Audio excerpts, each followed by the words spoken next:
another adventure with the old Fargo. I got the other patches in like I did the other day. Today I got another big hole to do. See here, it's the same as the other patch here. Got these valleys and the high points. This one here is the same way. It's a high point, valley, high point.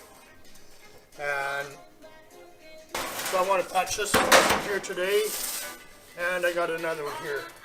So I got to cut this here out and weld in another patch. I can't do a lap joint because on the other side of this here is the inside of the box. There is no inner fender, so what I have here is what I have on the opposite on the other side. So anyway, I got to do some cutting and some bending. Got another one down here. Now this one here is inside the fender on one side, and inside you can see it on the other side of the box. So I don't know if I can get away with just a lap joint there and fill it in with Bondo on the other side, or maybe I'm going to cut that out, put a new piece in. I'm not going to piss around with that. And then tomorrow I'm going to tackle this here. This is the other end of the dog leg, or whatever you want to call it. Got a little bit of a dimple here, about ½ inch wide, ½ inch deep, full width. And of course it's bulged out here, all rotten here. So I'm going to replace the metal from here down. It just shit. The other side is just as bad here. You can see where it's cracked, and got some holes here. I don't know if these holes are important or not. But there's holes all over the place. Like they're drilled holes, so they're used for something, but I don't know if I need them. So I'm just going to go ahead and plug them. And if I do need them, I'll just drill a hole. I know how to do that. I'm learning lots of shit here now. So anyway, I'll keep you updated on how my patches go and how this muriatic acid works out.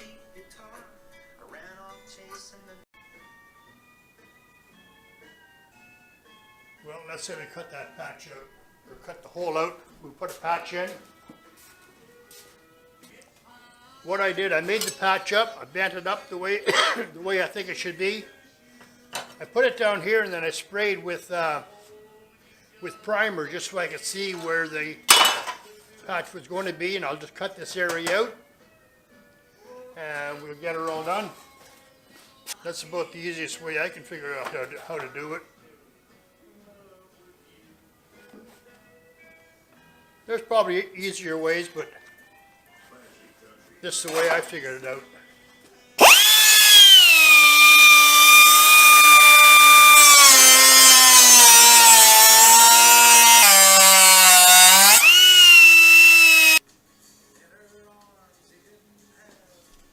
Well, I got the patch cut out, or the hole cut out, patch made, looking good.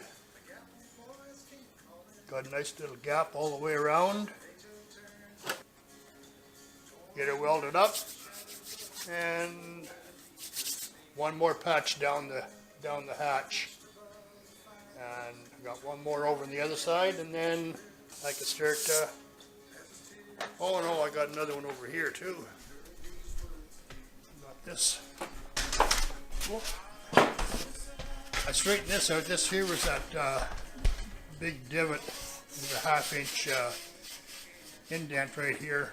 I got that out yesterday, but all down here I got to replace all this here yet. Every time I turn around I find another spot that has to be fixed. But oh well, keep the other pool rooms.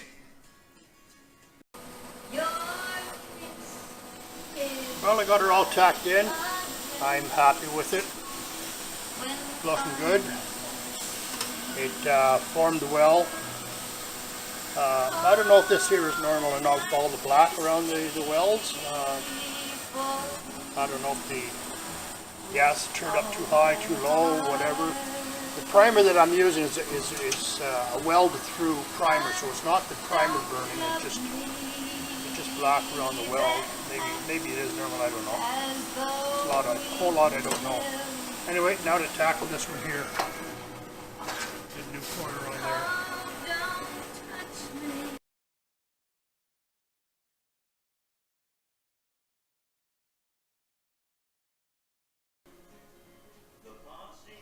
Well, it's been a week. I've been working on this side.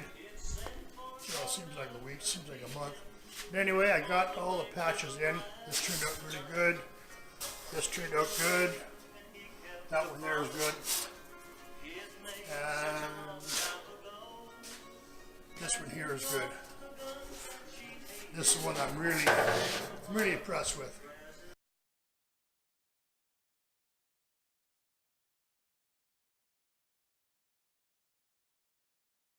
I'm starting to learn shit, and thanks to all my buddies on YouTube for all the helping hand they gave me. I'm learning stuff. So now what I'm going to do tomorrow is I'm going to take my wire brush and get all this rusty shit off here, and it's more mud, crap, and this sort of stuff. Same as the other side.